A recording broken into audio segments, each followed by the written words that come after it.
Praise the lord. యేసుక్రీస్తు నామంలో మీ అందరికీ శుభములు తెలియజేస్తూ ఉన్నాం. ఈరోజు మనం ధ్యానించుకోబోయేటువంటి వాక్య ధ్యానం విడుదల అనేటువంటి ఒక అద్భుతమైనటువంటి అంశాన్ని మనం ధ్యానించబోచున్నాం.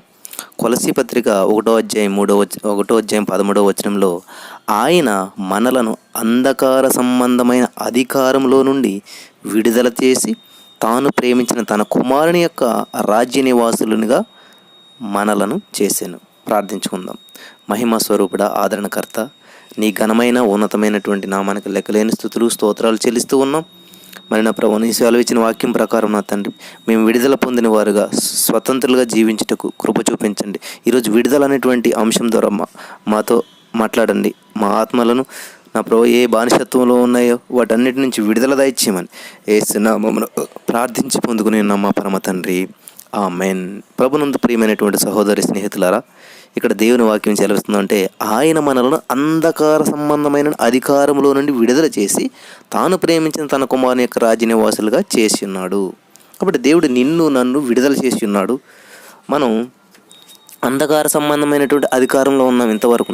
ఎప్పుడైతే నువ్వు దేవుని అధికారంలోనికి వచ్చావో, ఎప్పుడైతే దేవుణ్ణి సొంత రక్షణగా అంగీకరించి ఉన్నావో నీవు విడుదల పొంది ఉన్నావు.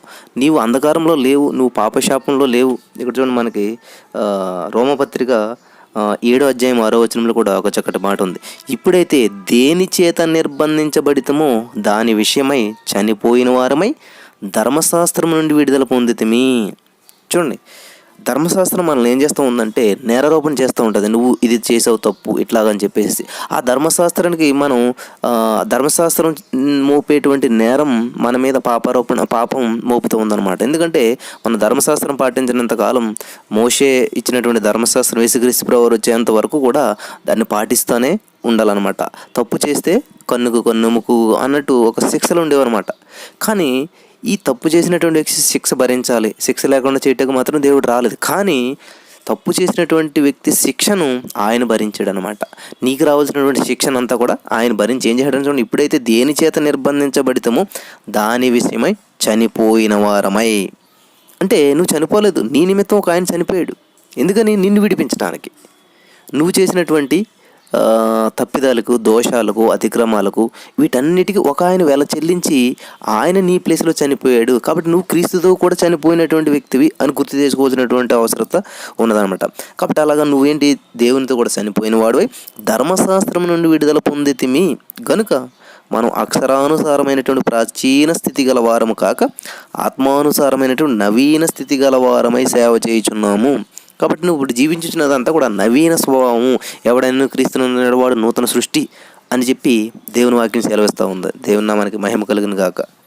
కాబట్టి నువ్వు ఇంకా విడుదల పొందినటువంటి వ్యక్తి అయినప్పటికీ కూడా మరి ఈ లోకంలో ఎలా జీవిస్తూ ఉన్నావు? బానిసత్వ బ్రతుకుల్లో బ్రతుకుతూ ఉన్నావా? ఆలోచన చేయండి ప్రియమైనటువంటి వారలారా. దేవుని వాక్యం సెలవిస్తూ ఉంది. కీర్తనల గ్రంథం 22వ అధ్యాయం 5వ వచనం మనం చూసినట్లయితే అక్కడ ఒక మాట ఉన్నది. వారు నీకు మొర్ర పెట్టి విడుదల నొందిరి, నీ యందు నమ్మకించు సిగ్గుపడకపోయిరి. చూడండి, ఐగుప్తులో ఇజ్రాయేల్ ప్రజలు ఉన్నప్పుడు దేవుడికి మొర్ర పెట్టారంట. 300 సంవత్సరాల బానిసత్వంలో ఉన్నారు వాళ్ళు. ఏం చేశాడు దేవుడు? వారి మొర విని దిగి వచ్చినని ఉంటుంది. అక్కడ ఏం చేశాడు? వాళ్ళని దేవుడు విడిపించాడు. దేవుడు అక్కడ గమనించవలసినటువంటి విషయం ఏంటంటే, చూడండి, కీర్తనల గ్రంథంలోనే ఇంకో మాట ఉంటుంది. 146వ కీర్తన 7వ వచనంలో, బాధపడు వారికి ఆయన న్యాయము తీర్చును, ఆకలి గొనిన వారికి ఆహారము దయచేయును, యెహోవా బంధింపబడిన వారిని విడుదల చేయును. నా ప్రియమైనటువంటి సహోదరి స్నేహితుడా, వాక్యం వినిచినటువంటి నీవు ఈ రోజులో ఏ బంధకాల్లో ఉన్నావు? నిరుద్యోగం అనేటువంటి బంధకాల్లో నువ్వు ఉన్నావా? పేదరికం అనేటువంటి బంధకంలో నీవు ఉన్నావా? వివాహం కాకుండా అనేటువంటి బంధకంలో నీవు ఉన్నావా? లేకపోతే మనశ్శాంతి లేకుండా మనసును ఆందోళనకరమైనటువంటి స్థితిలో ఉన్నటువంటి బంధకాల్లో నీవు ఉన్నావా? నీ సిచ్యువేషన్ ఏదైనా అవ్వచ్చు, కానీ దేవుడు చెప్తూ ఉన్నాడు, యెహోవా బంధింపబడిన వారిని విడుదల చేస్తున్నాడు. నీ బంధకం ఏదైనా అవ్వచ్చు, నీ స్థితి ఏదైనా అవ్వచ్చు, నీ గతి ఏదైనా అవ్వచ్చు, కానీ దాని నుంచి దేవుడు ఈ రోజున విడుదల చేస్తున్నాడు. విడుదల చేయను ఖచ్చితంగా చెప్తున్నాడు దేవుడు. ఎలాగంట? మొరపెట్టారంట వాళ్ళు. ఆ కీర్తన 22 చేస్తే వారు నీకు మొర్ర పెట్టి విడుదల పొందిదరంట. కానీ ఈరోజు నువ్వు విడుదల పొందకపోవడానికి కారణం ఏంటంటే దేవుణ్ణి అడగకపోవటం అనమాట. నేనే ఎలాగని విడిపించుకుంటాను, నేనే ఎలాగని బయటకు వస్తాను దీని నుంచి అని చెప్పి నువ్వు ప్రయత్నాలు చేస్తూ ఉన్నావు. కానీ దేవుని దగ్గరకు వచ్చి క్రై టు గాడ్, దేవుని దగ్గర మొరపెట్టాలంట. మొరపెట్టినప్పుడు దేవుడు ఏం చేస్తాడంట? యెహోవా బంధింపబడిన వారిని విడుదల చేయును. దేవుని నామానికి మహిమ కలుగును గాక. హల్లెలూయా. ఈ రోజున చాలామంది అనేక సమస్యలు బందీలుగా అయిపోతున్నారు. కొన్ని అప్పులు తీసుకుని అందులో బందీలుగా బంధించబడిపోతున్నారు. కొంతమందికి మాట సహాయం చేసి అక్కడ ఇరుక్కుపోయి బందీలుగా అయిపోతూ ఉన్నారు. నా ప్రియమైనటువంటి సహోదరి స్నేహితులారా, వాక్యం వినిచినటువంటి మీరు ఈ రోజున మీ స్థితి ఏదైనా, మీ గతి ఏదైనా, ఏ స్థితిలో ఎక్కడ ఎలా బంధించబడి ఉన్నారో నాకు తెలియదు, కానీ ఒకటి మాత్రం ఖచ్చితంగా చెప్పగలను, యెహోవా బంధింపబడిన వారిని విడుదల చేయును. కాబట్టి నువ్వేం చేయాలి? మొరపెట్టు, యేసయ్యా నన్ను విడుదల చేయేసయ్యా, నన్ను విడుదల చేసినందుకు వందనాలు యేసయ్యా. నువ్వు ఆల్రెడీ నన్ను విడిపించావు, కానీ అయినా కూడా నేను మళ్ళీ బంధకాల్లో చిక్కుకొని ఉన్నాను. మనకి ఎస్తేరు గ్రంథంలో చూసినట్లయితే అక్కడ ఈ యూదుల్ని మరి 70 సంవత్సరాలు మళ్ళీ చెరలోకి వెళ్ళటానికి కారణం ఎందుకంటే వాళ్ళు దేవుడు విడిపించినా కూడా మళ్ళీ విగ్రహాలను అవి పూజించడం వల్ల, విగ్రహారాధన చేయడం వల్ల బందీలుగా అయిపోతారనమాట. బందీలు అయిపోయిన తర్వాత మళ్ళీ 70 సంవత్సరాలు ఆ యొక్క బానిసత్వాన్ని పూర్తి చేసుకున్న తర్వాత మీరు యెరూషలేము వెళ్ళిపోవచ్చు, మీ దేవుని ఆరాధించుకోవచ్చు, మీద వెళ్ళిపోవచ్చు అని చెప్పినా కూడా వెళ్ళరాలు. ఆ బానిసత్వానికి అలవాటు పడిపోయి, ఆ బానిసత్వ జీవితంలోనే అలవాటు పడిపోయి ఆ యొక్క మరి ఎస్తేరు గ్రంథంలో చూస్తే ఎస్తేరు, వాళ్ళ వేదన, వీళ్ళంతా కూడా అక్కడే ఉండిపోతారనమాట. అయినప్పటికీ మళ్ళీ వాళ్ళు మొరపెట్టినప్పుడు దేవుడు మళ్ళీ వాళ్ళని విడిపిస్తాడు. నా ప్రియమైనటువంటి సహోదర స్నేహితులారా, నువ్వు చేయవలసింది ఏంటంటే, నువ్వెన్ని తప్పిదములు చేసినా, ఎన్నిసార్లు తప్పికపోయినా, ఏ స్థితిలో ఉన్నా, నువ్వు ఎప్పుడైతే దేవుని మొరపెట్టి మళ్ళీ మారు మనసు పొంది ఆయనే నా రక్షకుడు అని చెప్పి నువ్వు అంగీకరిస్తావో, మరి చాలా స్పష్టంగా చెప్తా ఉన్నాడు దేవుడు, విడుదల చేస్తారంట దేవుడు. కాబట్టి ఈ రోజున చాలామంది విడుదల కొరకు ప్రార్థన చేస్తూ ఉన్నారు. చాలామంది ప్రార్థన చేస్తూ ఉంటారు విడుదల కొరకు. ఏమని? నాకు విడుదల కావాలి, విడుదల కావాలని చెప్పేసి. మరి ఏ విషయంలో నువ్వు విడుదల కొరకు ప్రార్థన చేస్తూ ఉన్నావు? ఎవరిని విడుదల చేయాలని నువ్వు ప్రార్థన చేస్తూ ఉన్నావు? మన బైబిల్ గ్రంథంలో ఒక అద్భుతమైనటువంటి సంఘటన చూస్తూ ఉంటాం మనం. యోహాను సువార్త 18వ అధ్యాయము 40వ వచనంలో చూస్తే, అయితే వారు వీనిని వద్దు, బరబ్బని విడుదల చేయమని మరలా కేకలు వేసి అడిగారు అనమాట. వీనిని అనగా ఎవరిని? యేసు ప్రభువు వారిని. వీనిని అనగా ఎవరినంటే లూకా సువార్త 23వ అధ్యాయము 25వ వచనంలో ఒక చక్కని మాట ఉంటుంది. లూకా సువార్త 23వ అధ్యాయం 23. అల్లరి నిమిత్తమును నరహత్య నిమిత్తమును చెరసాలలో వేయబడి ఉండిన వానిని వారడిగినట్టు వారికి విడుదల చేసి యేసును వారికి ఇష్టము వచ్చినట్టు చేయుటకు అప్పగించెను. చూడండి, పిలాతు ఏం చేస్తూ ఉన్నాడు? పిలాతు ప్రజలు ఎవరిని విడుదల చేయమని కోరుతున్నారు? వీనిని వద్దు, మాకు బరబ్బనే విడుదల చేయి. వీనంటే ఎవరిని? యేసు ప్రభువుని మాకు వద్దు. యోహాను సువార్త 18:40 చదువుకోండి. లూకా 23:25 కూడా చూడండి ఏమని ఉన్నదో. అల్లరి నిమిత్తము నరహత్య నిమిత్తమును చెరసాలలో వేయబడి ఉండిన, జనాలు చంపేసేటువంటి వ్యక్తిని విడుదల కోరుతున్నారు, అల్లరి చేసేటువంటి వ్యక్తిని విడుదల కోరుతూ ఉన్నారు. నా ప్రియమైనటువంటి సహోదరి స్నేహితులారా, వాక్యం ఇచ్చినట్టు మీరు ఏ విషయంలో విడుదల కోరుకుంటూ ఉన్నారు? చాలామంది ఫైనాన్షియల్ బ్రేక్ త్రూ కావాలి బ్రదర్, ఉద్యోగం నుంచి విడుదల కావాలి, ఆర్థిక పరిస్థితుల నుంచి విడుదల కావాలి అంటారు. కానీ నువ్వు సాతాను బంధకాల్లో బంధించబడి ఉన్నావు. నువ్వు ఆయన అండర్లోంచి దేవుని అధికారంలోకి రావాలి, నాకు ఆ బంధకాల నుంచి విడుదల పొందాలని చూడకుండా, నేను దేవుని ఆ యొక్క హస్తంలో నేను ఉండాలి, దేవుని ఆ యొక్క తగిన సమయంలో ఆయన హెచ్చించే రీతిగా ఆయన యొక్క దక్షిణ హస్తం కింద దీన మనసుకులు అయినాడు అన్న వాక్యం, ఆయన యొక్క దక్షిణ హస్తం కింద నేను ఉన్నట్లయితే నన్ను ఏది తాకలేదు, నన్ను ఏ ఆర్థిక సమస్య, నిరుద్యోగం ఏది నన్ను బంధించలేదు, నేను విడుదల పొందిన వాడిని, స్వతంత్రుడిగా జీవిస్తాను. అది ఆ విడుదల కోరుకోమను. ఇక్కడ ఏం చెప్తున్నారు? నరహత్య చేసేటువంటి వాడిని, అల్లరి చేసేటువంటి వాడిని కోరుకుంటూ ఉన్నారు. ఒకసారి చాలా అద్భుతమైనటువంటి సంగతి చెప్తాను మీకు, వినండి జాగ్రత్తగా. ఒకసారి ఒక స్త్రీ ప్రార్థన చేయించుకోవడానికి వెళ్ళిందంట పాస్టర్ గారి దగ్గరికి. ఎందుకంటే ఆ పాస్టర్ గారు ఎంత ప్రార్థన చేస్తున్నాడంటే, ఎలాంటి ప్రార్థన చేస్తున్నాడంటే, ఏది చేస్తే అది జరుగుతుంది, అద్భుతాలు, స్వస్థతలు, సూచక్రియలు అన్నీ దేవుడు చేస్తూ ఉన్నాడు. తెలుసుకుంది. ఈమె కూడా వెళ్ళి నా ప్రార్థన చేయమన్నంటే, ఏంటమ్మని సమస్య అంటే, అయ్యా ఎయిడ్స్ వ్యాధి వచ్చింది, నాకు దీంతో బాధపడుతున్నాను, నా జీవితం నా భర్తకు దూరం అయిపోయింది, నా పిల్లలకు దూరం అయిపోయింది, ఎటు కానట్టు నా జీవితం ఇలాగైపోయింది, ప్రార్థన చేయండి అయ్యా అన్నప్పుడు ఆ దైవసేవుడు ఎంతో భారంతో, అయ్యో ఆ, ఈ బిడ్డను స్వస్థపరచండి ఏసయ్యా, ఇంతటి భయంకరమైనటువంటి వ్యాధి నుంచి తీసివేయండి ఏసయ్యా అని ప్రార్థన చేస్తున్నాడు.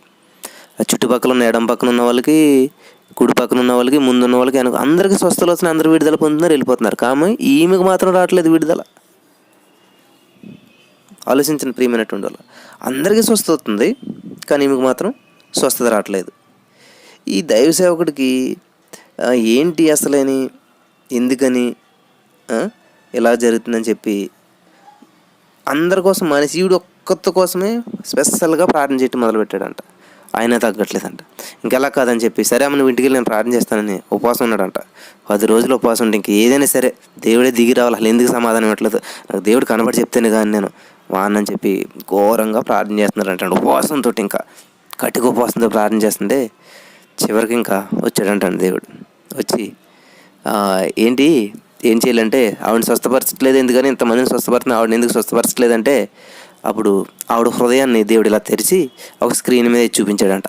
చూడు ఆమె హృదయం ఏమో ఆలోచన చేస్తుందో, నువ్వు ఈ వ్యాధి నువ్వు స్వస్థపరిచినట్లయితే మళ్ళా వెళ్ళి ఆమె వ్యాపారం చేసుకోవాలనుకుంటుంది. ఏమిటి ఆ వ్యాపారం అంటే, శరీరాన్ని అమ్ముకోవటం. ఇంతకీ ఆవిడకి ఎయిడ్స్ వ్యాధి ఎలాగొచ్చిందంటే, తన శరీరాన్ని అమ్ముకుని బ్రతుకుతున్నటువంటి జీవితాన్ని జీవిస్తూ ఉంది. ఆ జీవితంలో అలా జీవిస్తున్నప్పుడు ఆవిడకి ఎయిడ్స్ వ్యాధి వచ్చింది. ఆ వ్యాధి పోగొట్టుకోవాలని చెప్పి దైవసేవకుడి దగ్గరికి వచ్చి ప్రార్థన చేయమంటే, దైవసేవకుడు ఏమీ తెలియకుండా చాలా భారంతో ప్రార్థన చేస్తున్నాడు. ప్రార్థన చేస్తున్నప్పుడు ఆమెకి విడుదల రావట్లేదు, దాని నుంచి విడుదల పొందట్లేదు. ఏంటి అందరూ విడుదల పొందుతున్నారని చెప్పి ఇంకా దేవునితో మొక్క మాట్లాడాలని చెప్పి తీర్మానించుకున్నప్పుడు దేవుడు చెప్తా ఉన్నాడు, అది నాయన ఆవిడ హృదయస్థితి అలాగే ఉంది, మరి ఆవిడని మళ్ళీ స్వస్థపరిచి మళ్ళా ఆ పాపంలోకి పంపటం కరెక్ట్ అంటావా, స్వస్థపరచాలంటావా అని అడిగినప్పుడు, వద్దు ప్రభా స్వస్థపరచవద్దు అని చెప్పేసి అన్నాడంట. నా ప్రియమైనటువంటి సహోదరి స్నేహితులారా, చాలామంది కోసం ప్రభు వారికి ఇలా దయచేయి అలా దయచేయని అని ప్రార్థన చేస్తున్నాం, కానీ జరగదు. ఎందుకని తెలుసా, వారి హృదయ స్థితిని బట్టి దేవుడు అద్భుతం చేస్తూ ఉంటాడు. నీ విశ్వాసమే నేను స్వస్థపరిచిందని చెప్తూ ఉంటాడు దేవుడు వాక్యం. చూడండి, ఇర్మీయా గ్రంథం 7వ అధ్యాయం 10వ వచనంలో చూసినట్లయితే, అబద్ధ సాక్ష్యం పలుకుచు బయలునకు ధూపం వేయచు మీరెరుగని దేవతలను అనుసరించుచున్నారే, అయినను నా నామం పెట్టబడిన ఈ మందిరంలోనికి వచ్చి నా సన్నిధిని నిలుచుచు విడుదల నొంది ఉన్నామని మీరు చెప్పుచు ఈ హేకిరీలన్నీ జరిగించటకైనా మీరు విడుదల నొందుతరి అని చెప్పి అడుగుతూ ఉన్నాడు. చూడండి, దేవుని మందిరాల్లోకి వస్తూ ఉన్నారు, మేము విడుదల పొందేసామంటూ ఉన్నారు, కానీ ఏం చేస్తున్నారు, బంధకాల్లో జీవిస్తూ ఉన్నారు, విగ్రహారాధన చేస్తూ ఉన్నారు, లోకానుసారమైనటువంటి ఆశలు కలిగి ఉన్నారు, లోకులతో కలుస్తున్నారు, లోక పద్ధతులు పాటిస్తూ ఉన్నారు, లోకానుసారమైనటువంటి జీవితం జీవిస్తున్నారు. కానీ మేము విడుదల పొందినాము, దేవుడు మమ్మల్ని విమోచించినాడు, మేము నీతిమంతులము, వేసే రక్తంలో కడగబడ్డాం, బాప్తిసం పొందాం. ఏంటండి ఈ జీవితం? ఆలోచించండి ఒకసారి. విడుదల పొందినటువంటి వ్యక్తి ఎలా ఉంటాడు? స్వతంత్రుడిగా ఉంటాడు. కాబట్టి నీకు ఇందులో స్వతంత్రం వచ్చింది, పాపం చేయటం కాదు, స్వతంత్రంగా వస్తా.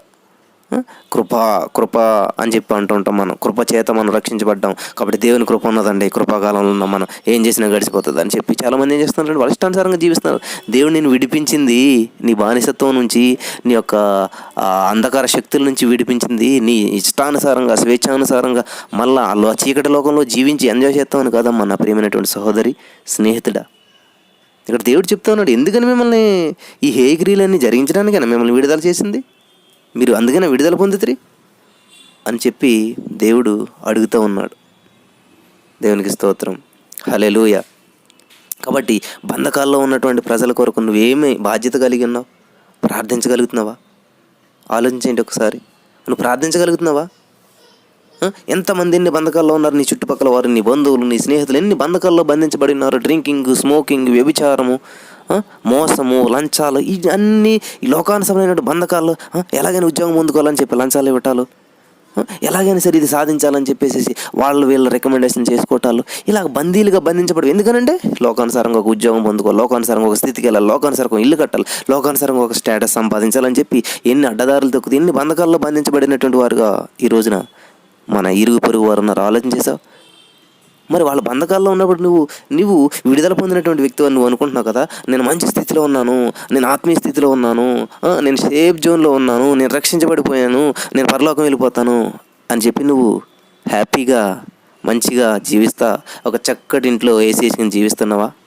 అయితే దేవుడు నీతో మాట అంటున్నాడు, ఇలాగే ఒక ఆమె అనుకున్నదండి, మంచి హ్యాపీ లైఫ్, నాకేంటి, నేను ఎక్కడో బంధకాల్లో ఉండవలసిన దాన్నే కానీ మంచి స్థితికి వచ్చేసేసాను అని చెప్పి అనుకుంటున్నావేమో నువ్వు.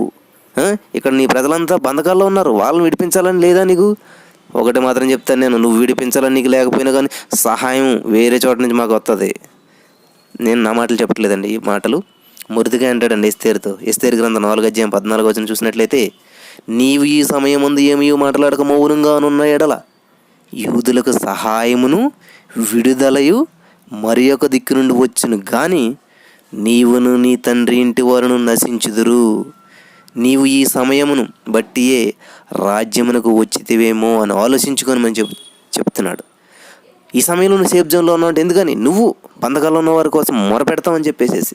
నువ్వు ఈ రోజున రక్షించబడ్డావంటే కారణం ఏంటంటే, నువ్వు ఈ రోజున వెలిగించబడ్డావు కారణం ఏంటంటే, చీకటిలో ఉన్నటువంటి వారికి, అంధకారంలో ఉన్నటువంటి వారికి నువ్వు వెలుగు చూపిస్తావని, బంధకాల్లో ఉన్న వారికి నువ్వు విడుదలగా వెలుగు చేస్తావని, నీ ద్వారా విడుదల చేస్తాడు దేవుడు. నీ ద్వారా వాళ్ళకి విడుదల ఇవ్వాలని చెప్పి నిన్ను ఈ ప్లేస్లో పెట్టినాడు, నిన్ను ఆశీర్వాదంగా మార్చిన్నాడు, నిన్ను అభివృద్ధి చెందించాడు, నిన్ను ఆత్మీయతలో ఒక స్థితిలో పెట్టినాడు. కారణం ఏంటి తెలుసా? బంధకాల్లో ఉన్న వారిని విడిపించడానికి, నీ ద్వారా నీ జాతిని రక్షించుకోవడానికి. చూడండి, ఎస్తేరు ఏం చేసింది? విడిపించిందండి. సరే నేను వెళ్ళి మాట్లాడతాను, నా ప్రాణం పోయినా పర్లేదు, వాటే వండర్ఫుల్ కదండి. కానీ నువ్వు నేను బాప్తిసం పొందేహాను, నేను బూతులు తిడతలేదు, నేను పరలోకి వెళ్ళిపోతాను, నేను నీతిగా అదేనా స్వార్థపూరితమైన జీవితం కాదు అది? నేను భోజనం తినేసాను, హాయిగాను చక్కగా పడుకుందాం, మిగతా వాళ్ళు కూడా నాకు అనవసరం. ఎంత స్వార్థమైనటువంటి భక్తి, ఎంత స్వార్థమైనటువంటి జీవితం అండి. నీ తల్లిదండ్రులు, నీ అన్నదమ్ములు, నీ ఇరుగు పొరుగు వారు అందరూ కూడా చనిపోయి నరకానికి వెళ్ళిపోతూ ఉంటే, వాళ్ళ బంధకాల్లో బంధించబడి ఉంటే నువ్వు ఎలాగా హాయిగా ఉండగలుగుతున్నావు? విడుదల కోసం నువ్వు ప్రార్థన చేస్తున్నావా? వాళ్ళు విడుదల పొందాలి అని చెప్పేసి నువ్వు ప్రార్థన చేస్తూ ఉన్నావా? ఒకవేళ నువ్వు ప్రార్థన చేయకపోవచ్చు, కానీ దేవుడు వేరే వారి ద్వారా విడుదల వాళ్ళకు మాత్రం రప్పిస్తాడు, అది ఖాయం. కానీ నీ స్థితి ఎలా ఉన్నది, నువ్వెలా ఉన్నావు ఆలోచించేయండి. ఫర్ ఎగ్జాంపుల్, నీకు ఉన్నటువంటి అవయవాలన్నిటిలో కూడా నువ్వు హెడ్ పట్టుకెళ్ళి సేఫ్గా మంచి ప్లేస్లో పెట్టేసుకున్నావు, కానీ కాళ్ళు మాత్రం కింద పాములు, తేళ్ళు అన్నటువంటి ప్రదేశంలో ఉన్నాయి. అప్పుడు నువ్వు హాయిగా ఉండగలుగుతావా? నీ తలకాయ చూస్తే చక్కటి ఏసీలో ఉన్నది, లోపలికి పెట్టేసుకున్నావు, మంచిగా హ్యాపీగా ఉన్నావు, కానీ కాళ్ళు చూస్తే బయట ఉన్నాయి. అప్పుడు నువ్వు హ్యాపీగా ఉంటావా? లేదు. ఏ కాలుకి చిన్న తేలు కానీ చిన్న చీమ కుట్టినా కూడా వెంటనే మెలకు వచ్చి లేస్తావు నువ్వు. నేను చదువుకునేటువంటి సమయంలో పొలం పనిచేస్తూ ఉండేవాడిని అనమాట. అర్ధరాత్రి కూడా పనిచేస్తూ డబ్బులు వస్తాయని చెప్పేసి నైట్ 12 o'clockకి ఈ యొక్క కోకోనట్స్, కొబ్బరికాయలు ట్రాక్టర్ మీద లోడ్ చేస్తున్నప్పుడు ఇలాగ ఆ కాయలు తీస్తుంటే అందులోంచి పాములు వస్తుండే. ఎంతో భయం వేస్తుంది అనమాట. పడుకుంటున్నప్పుడు ఒకసారి మేము దుప్పటి కప్పుకున్నంత పడుకున్నా కానీ కాలు చివరి ఎక్కడో చిన్న చీమ కుట్టేది, వెంటనే లేచిపోవడం అన్నమాట. అంటే నీ తలకాయ ఒడ్డి సేఫ్ జోన్లో ఉంటే నువ్వు సేఫ్ జోన్లో ఉన్నట్టు కాదు ప్రియమైనటువంటి వారలారా. కాబట్టి నువ్వు ఒక్కడే నువ్వు రక్షించబడిపోయావు, నువ్వు జీవించేస్తున్నావు నీ హ్యాపీ లైఫ్ అని నువ్వు అనుకుంటున్నావా? ఎప్పుడన్నా వాళ్ళు విడుదల పొందాలి, వాళ్ళ బంధకాల నుంచి విడుదల పొందాలి, వాళ్ళ తాగుడు నుంచి విడుదల పొందాలి, వ్యభిచారం నుంచి విడుదల పొందాలి, ఆ ఈవిల్ థాట్స్ నుంచి విడుదల పొందాలి అని చెప్పి ఎప్పుడైనా ప్రార్థన చేసావా? ఎప్పుడన్నా ఎదుటి వాళ్ళు విడుదల కొరకు నువ్వు ఎప్పుడన్నా ఒక ఛాలెంజింగ్ లైఫ్ జీవిస్తూ ఉన్నావా? ఒక పౌరుషం కలిగినటువంటి ప్రార్థనతో నువ్వు మరి జీవిస్తున్నావా? చాలా అద్భుతమైన విషయాలు దేవుడు తెలియజేస్తూ ఉన్నాడండి ఈ రోజున. దేవుని నామానికి మహిమ కలుగును గాక. పిలాతు యేసుతో మాట అంటాడండి యోహాను సువార్త 19:23లో 19:10 నిన్ను విడుదల చేయడానికి నాకు అధికారం కలదని తెలుసా అంటున్నాడు. యేసుప్రభువుని విడుదల చేయడానికి పిలాతుకు అధికారం కలదా? ఆయన ఏ అధికారం గురించి మాట్లాడుతున్నాడు? లోకానుసారమైన అధికారం గురించి మాట్లాడుతున్నాడు. కానీ దేవుడు అన్నాడు, నా తండ్రి ఇస్తే కానీ నీకు ఏ అధికారం రాదని చెప్తా ఉన్నాడు. ఈ రోజున చాలామంది అనుకుంటూ ఉంటారు, నేను ఏదైనా చేయగలను, నా వల్ల ఏదైనా అవుతుంది అనుకుంటాడు. దేవుడండి విడిపించేటువంటి వాడు. నీవు మొరపెట్టి వారు ఏం చేస్తారు? దేవునికి మొరపెట్టి విడుదల పొందారంట. యెహోవా బంధింపబడిన వారిని విడుదల చేయును. దేవుని నామానికి మహిమ కలుగును గాక. హల్లెలూయా. ప్రభునందు ప్రియమైనటువంటి సహోదరి స్నేహితులారా, దేవుని వాక్యాన్ని వినిచినటువంటి వీరు మరి ఏ స్థితిలో ఉన్నారు? ఎదుటి వ్యక్తి విడుదల కోసం అసలు ఏమన్నా కొంచెమన్నా ఆలోచన చేస్తున్నారా? లేక మనకెందుకులే, మనం హ్యాపీగా ఉన్నాం, సేఫ్గా ఉన్నాం అనేటువంటి జీవితాల్లో మీరు జీవిస్తూ ఉన్నారా?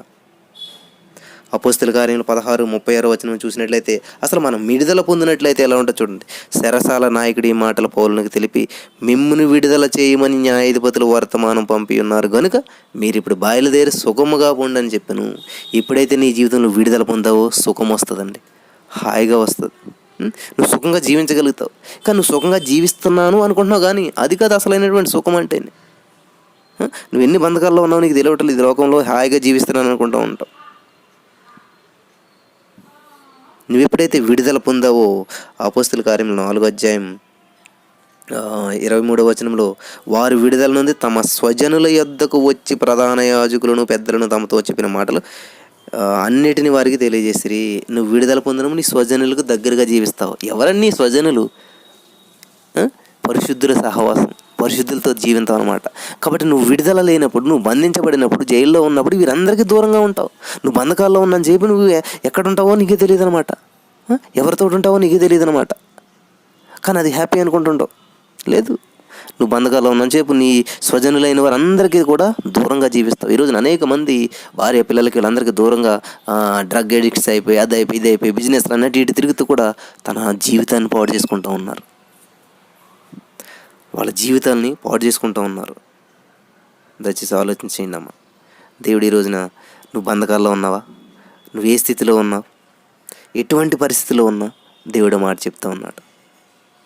దేవుని ఆత్మచేత నువ్వు అభిషేకించబడినటువంటి వ్యక్తి అయితే మరి లోక సువార్త 4:18 ప్రభు ఆత్మ నా మీద ఉన్నది, బీదలకు సువార్త ప్రకటించుటగా ఆయన నన్ను అభిషేకించెను, చెరలోనున్న వారికి విడుదలను.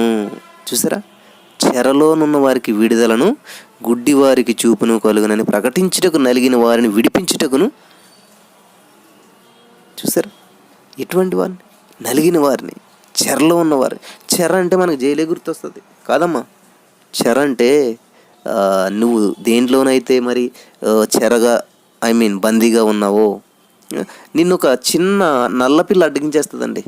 ఎక్కడికైనా బయటికి వెళ్తారని నల్లపిల్ల వచ్చినట్టుగా అంతే బంధించేస్తుంది నిన్ను, ఇంట్లోంచి బయటికి రాకుండా. ఈ నల్లపిల్లి దాటుకుని వెళ్ళాలంటే నీకు అశుభం జరుగుతుంది, యాక్సిడెంట్ అయిపోతుంది, లేకపోతే నీకు అది అయిపోతే రక్తం కనబడిపోతే రక్తం వచ్చేస్తుంది, లేకపోతే ఇట్లా ఒక నల్లపిల్లి బంధించేస్తుంది నిన్ను. ఈరోజు రేపు పని చేద్దారంటే శుక్రవారం, ఒక శుక్రవారం నేను బంధించేస్తుంది, ఒక మంగళవారం నేను బంధించేస్తుంది. చూడండి, ఒక టైము నేను బంధించేస్తుంది. చూడండి ఎంత చిన్న చిన్న విషయాలకు మనం బందీలు అయిపోతున్నాము, ఎంత ఇటువంటి చెరలో మనం జీవిస్తూ ఉన్నాము. దేవుడు చెప్తున్నాడు, ప్రభు ఆత్మ నీ మీద ఉన్నప్పుడు నువ్వేం చేస్తావు? విడుదలను ప్రకటిస్తావు. విడుదలను పొందేటువంటి వ్యక్తిగా నువ్వు చేస్తావు, విడుదలను ప్రకటిస్తావు అన్నట్టు. నలిగిన వారిని విడిపిస్తావు అనమాట. ఎవరైతే నలిగిపోయి ఉన్నారో, హృదయం నలిగినటువంటి స్థితిలో ఉంటారో. చాలామంది నాకు సహోదరు ఫోన్ చేసి, అన్న పరిస్థితి ఇలా ఉందన్న, ఎంత దేవుని కోసం జీవిస్తున్నా కూడా, ఎంత నలిగిపోతున్నా కూడా నాకు విడుదల రావట్లేదు, అందరూ నన్ను అవమానిస్తూనే ఉన్నారు, అందరూ నన్ను దేవుని కొరకు నిలబడ్డాను, నా ఫ్యామిలీ సపోర్ట్ లేదు, ఎవరు లేరని ఎంతో నలిగిపోతూ ఉన్నారు. ఖచ్చితంగా దేవుడు విడుదల ఇస్తాడు, కానీ ఇప్పుడు అన్నది చెప్పలేను. తగిన సమయం అంటే నీ సమయం అనుకుంటున్నావా? అన్నా నాకు 28 years వచ్చేసినాయి అన్న, ఇంకా మ్యారేజ్ అవ్వలేదు. తగిన సమయం అంటే నీ 28 years కాదు, నీ 30 years కాదు, నీ టైం కాదు చూసేది ఆయన టైము. నీ టైంలో ఆయన జీవించడు, ఆయన టైంలో ఆయన జీవిస్తాడు. ఆయన టైంలో జీవించడమ్మా, ఆయన టయానికి అతీతుడు అనమాట. దేవునికి స్తోత్రం. కాబట్టి ఆయన విడుదల ఇస్తాడు, ఎప్పుడు ఇస్తాడని చెప్పలేం. చూడండి, యేసేపుని అందరూ నానా విధాలుగా మాట్లాడారు, బానిసత్వంలోనే ఉన్నాడు, గోతులోనే ఉన్నాడు. సడన్గా వచ్చింది విడుదల. ఎవరు చేశారు? దేవుడే విడుదలనిచ్చాడు. దేవుడు ఎప్పుడైతే దేవుడు విడుదలనిచ్చాడో, బానిసత్వంగా ఉన్నాడు, బాధల్లో ఉన్నాడు, చెరలో ఉన్నాడు, సడన్గా ప్రధానమంత్రి అయిపోయాడు. ఎలా జరిగింది అదంతా? ఆయన ఇచ్చేటువంటి విడుదల ఎలా ఉంటుంది చూడండి, ఎంత గొప్పగా ఉంటుంది. కాబట్టి ఈరోజు నువ్వు దేంట్లో బంధించబడి ఉన్నావో, ఏ స్థితిలో నువ్వు ఉన్నావో, దేవుడు నిన్ను ఏం చేస్తాడంట? విడుదలనిస్తాడంట. కాబట్టి నిన్ను విడుదల పొందించేటువంటి వ్యక్తిగా నిన్ను దేవుడు చేస్తూ ఉన్నాడు. లోక సువార్త 4:18 ప్రకారం చెరలోనున్న వారికి విడుదల. లోక సువార్త 13:12 చూసినట్లయితే యేసు ఆమెను చూసి రమ్మని పిలిచి, అమ్మ నీ బలహీనత నుండి విడుదల పొంది ఉన్నావని ఆమెతో చెప్పాను. చూడండి, దేవుడు ఎప్పుడు కూడా పొంది ఉన్నావు అని చెప్తాడు, అంటే అయిపోయింది, హ్యావ్ డన్ అని చెప్తాడు అనమాట. మనకి ఇది చూసినట్లయితే భలే ఉంటుంది. ఇది లోక సువార్త 13:11 నుంచి చూద్దాం, మీకు బాగా అర్థమవుతుంది. 10 నుంచి, విశ్రాంతి దినమున ఆయన యొక్క సమాజ మందిరంలో బోధించినప్పుడు 18 సంవత్సరాల నుంచి బలహీనపరచు దెయ్యం పట్టిందంట. గూందెయ్యం నడుమెలా ఉంచేసిందనమాట దెయ్యం. అది పట్టేసుకుని ఎన్ని సంవత్సరాలంట? 18 సంవత్సరాలను కూడా విడిచిపెట్టి వెళ్తలేదు అనమాట. ఆవిడని విడిచి వెళ్ళట్లేదు, ఆమెకి విడుదల ఇవ్వట్లేదు. ఆవిడని గట్టిగా పెట్టేసుకున్నది అనమాట, బంధించేసింది, చెరలో పెట్టేసింది. ఏం చేసిందంటే ఆమె నడుము వంగిపోయి ఎంత మాత్రం చక్కగా నిలబడలేకపోతుంది. కారణం ఏంటి? ఎవరో హోల్డ్ చేశారు, ఎవరో పట్టుకున్నారు, ఎవరో బంధించారు, ఎవరో చెరలో పెట్టారు. ఆ విషయం గ్రహించింది ఎవరంటే యేసే అనమాట. చూడండి 12వ వచనంలో మనం చూసినట్లయితే యేసు ఆమెను చూసి ఎవరైతే బంధకాల్లో ఉన్నారో, ఎవరైతే చెరలో ఉన్నారో, ఎవరైతే మరి ఆ యొక్క బందీగా ఉన్నారో వారిని చూసి రమ్మని పిలిచి, అమ్మ నీ బలహీనత నుంచి విడుదల పొంది ఉన్నావని ఆమెతో చెప్పాడు. స్టిల్ ఆమె గూనుగానే ఉన్నది. స్టిల్ ఆమె ఇంకా ఎలా ఉన్నది చూడండి. విడుదలనిచ్చాడు అని చెప్తే, బ్రదర్ మీరేం చెప్పారు? విడుదల వస్తుంది, విడుదల పొందిన్నామని చెప్పారు. మాది ఇంకా ఉద్యోగం రాలేదేంటి? విడుదల పొందిన్నారని చెప్పారు కదా బ్రదర్. మేము ఇంకా పేదరికంలో ఉన్నామంటే విడుదల పొందిన్నామని చెప్పారు. మా జబ్బు ఇంకా పోలేదేంటి అని అడుగుతుంటారు చాలామంది. చూడండి, దేవుడు ఇక్కడ ఏం చెప్పాడు? విడుదల పొందినామని చెప్పాడు. కానీ ఆమెకి ఇంకా అనారోగ్యం ఉన్నది, ఆమెకి ఇంకా బలహీనత ఉంది, ఆమెకి ఇంకా అదే స్థితిలో ఉంది, అదే వంగిన స్థితిలో ఉంది. కానీ దేవుడు చెప్తే విడుదల పొంద. అది విడుదల చూడండి, మన డాక్టర్ దగ్గరికి వెళ్తాము, జ్వరం ఉంటుంది, చాలా బాధ ఉంటుంది. డాక్టర్ దగ్గరికి వెళ్ళిన వెంటనే ఏం చేస్తాడు? ఒక టక్కుని ఇంజెక్షన్ చేస్తాడు. జ్వరం పోయిందా? వెంటనే ఎవరికన్నా నువ్వు ఇంజెక్షన్ చేసిన వెంటనే జ్వరం పోయిందా? లేదు. జ్వరంతో ఉంటావు, ఇంటికి వచ్చేస్తావు, ఇంటికి వెళ్ళని తగ్గుతుందని చెప్తారు. ఏం డాక్టర్ ఇంజెక్షన్ చేసావు, ఇంత చెకప్ చేసావు, నోట్లో అది పెట్టావు, ఇదంతా నొక్కు, ఇలా చేసావు, స్టెథోస్కోప్ పెట్టి ఇదంతా చూసావు, కానీ ఏంటి జ్వరం ఎక్కడ ఉన్నది ఇంకా పోలేదేంటి అని ఎవరైనా డాక్టర్ని అడిగారా? లేదు. కానీ మనం దేవుడిని అడుగుతాం, ఏంటి ప్రభా నువ్వు మాట సెలవు ఇచ్చా, మరేం ఇంకా ఇలా బాధపడుతున్నాను నేను అని చెప్పి. అప్పుడు మనం ఏం చేస్తాం? ఇంటికి వెళ్తాం, బ్రెడ్ పాలు తాగి చక్కగా హాయిగా రెస్ట్ తీసుకుంటే నెమ్మదిగా నెక్స్ట్ డే కల్లా కంప్లీట్ క్యూర్ అయిపోతాం, నార్మల్ అవుతాం. అంటే డాక్టర్ చెప్పింది నువ్వు నమ్మవు, నువ్వు ఏం లేదా అయిపోయింది, ఇంజక్షన్ చేస్తే పొద్దున్నకి తగ్గిపోద్ది అని చెప్తాను, వస్తాను తగ్గిపోతుంది, వెంటనే తగ్గుతుందా? కాబట్టి దేవుడు ఇక్కడ ఏం చెప్తున్నాడు? స్వస్థపరిచేహాను నేను. 1 Peter 2:24 ఆయన పొందిన దెబ్బల ద్వారా నీకు స్వస్థత పొందితిరి. మరి ఎందుకని ఇంకా బలహీనుడిగా ఉన్నావు? నువ్వు నమ్మాలి, నేను పొందేసానని చెప్పి ఇంటికి వచ్చి హ్యాపీగా ఉండాలి. చూడండి, హాస్పిటల్కి వెళ్ళి ఏం చేస్తారు? నాకు డాక్టర్ ఇంజెక్షన్ చేశాడు, నాకు ఫ్రీ అయిపోతాను. రే నాన్న నువ్వు ఆడుకోరా, ఇంకేం లేదు, నీకు అయిపోయింది, డాక్టర్ ఇంజెక్షన్ చేశారు కదా, నువ్వు క్యూర్ అయిపోయావు, ఇంకా జ్వరం అంతా తగ్గిపోతుంది, పట్టించుకోక ఇంకా దాని గురించి ఆలోచించుకో అని చెప్పారు నా తల్లిదండ్రులు చిన్నతనంలో. అరే ఇలా చెప్తున్నారు ఏంటిలో, నా జ్వరం పోలేదు, ఏమి పోలేదు అని అనుకున్నాను. నిజంగా 1-2 అవర్స్లో అదంతా నార్మల్ అయిపోయింది, చక్కగా లేచి ఆడుకున్నాను. ఈ మర్మం తెలిసినప్పుడు సత్యము మిమ్మల్ని స్వతంత్రులుగా చేస్తుంది. ఈ సత్యం తెలియక నువ్వు ఇంకా బంధకాల్లో ఉన్నావు, బందీగా ఉన్నావు, చెరలో ఉన్నావు. కాబట్టి ఆవిడికి తెలియజేస్తున్నాడు, అమ్మా నువ్వు విడుదల పొందేసావు, నువ్వు విడిపించబడ్డావు అని చెప్పి ఏం చేయడంట? ఆమె మీద చేతులు ఉంచగానే ఆమె చక్కగా నిలబడి దేవుని మహింపరిచింది.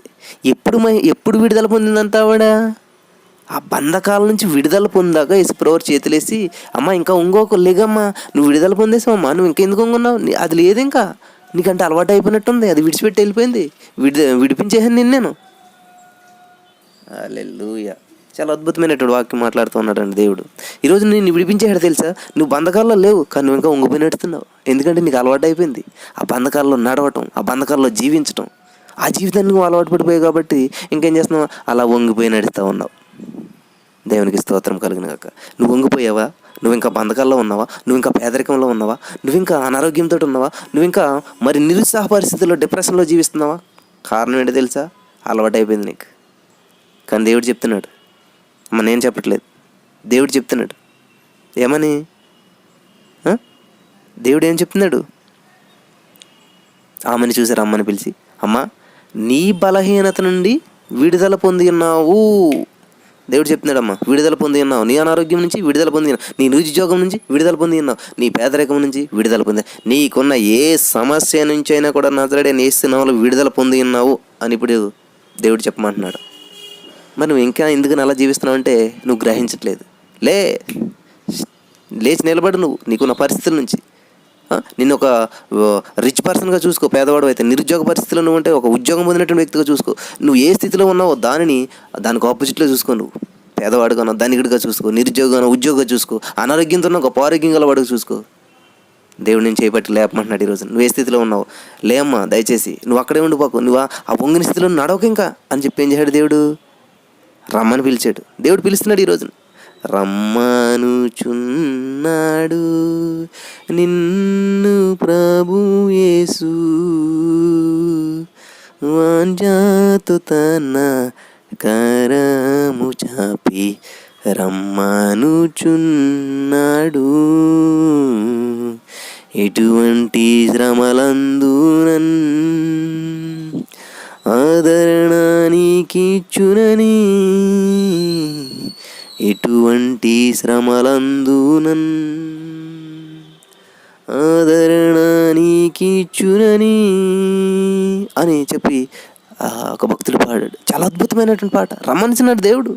నువ్వు ఇంకా వంగిన స్థితిలో, నువ్వు పేదరికంలో ఉండకు. ఎందుకంటే ఆయన పొందిన దెబ్బల ద్వారా నువ్వు స్వస్థత పొందేసావు ఆల్రెడీ.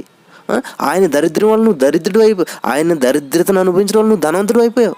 ఇంకా పేదరికంలో చూసుకోకు. ఇవన్నీ వాక్యాలు అమ్మ, ఇవన్నీ సత్యం. ఇవన్నీ నువ్వు తెలుసుకున్నప్పుడు నువ్వు ఆ స్థితిలో ఉండవు. అది తెలుసుకోవట్లేదు. ఆవిడికి దేవుడు ఏం చెప్పు, అమ్మ విడుదల పొందామన్నాడు. ఆయన వంగిన నడుస్తుంది. ఎందుకంటే ఆవిడకి అలవాటు అయిపోయింది. నీకు అలవాటు అయిపోయిందా పేదరికంలో జీవించడం, నిరుద్యోగంలో జీవించడం, ఓ పూట ఉంటే ఓ పూట లేకుండా జీవించడం అలవాటు అయిపోయిందా?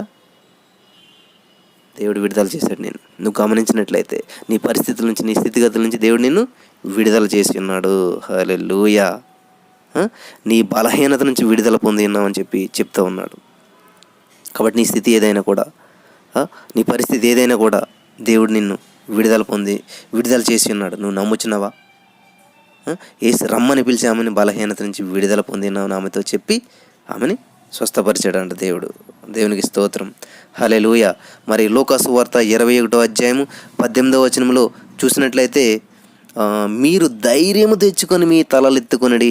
తల ఎప్పుడెత్తుతాం మనం? ఇలాగా మనం ఏదైనా నెగ్గినప్పుడు, ఏదైనా అయినప్పుడు మన తలకాయ పైకి ఎత్తుతామట. యుద్ధం గెలిచిన, ఏదైనా గెలిచిన. కాబట్టి మీరేంటి గెలిచారు, అత్యధిక విజయం you are more than a conqueror, అత్యధిక విజయం పొందినటువంటి వ్యక్తి. కాబట్టి తల ఎత్తుకునడి, మీ విడుదల సమీపించి ఉన్నదా నేను. కాబట్టి మీరు బంధకాల్లో ఉన్నారా? దేవుడు చెప్తా ఉన్నాడు, స్వయంగా దేవుడు చెప్తున్నమాట, మీ విడుదల సమీపించుచున్నదా నేను.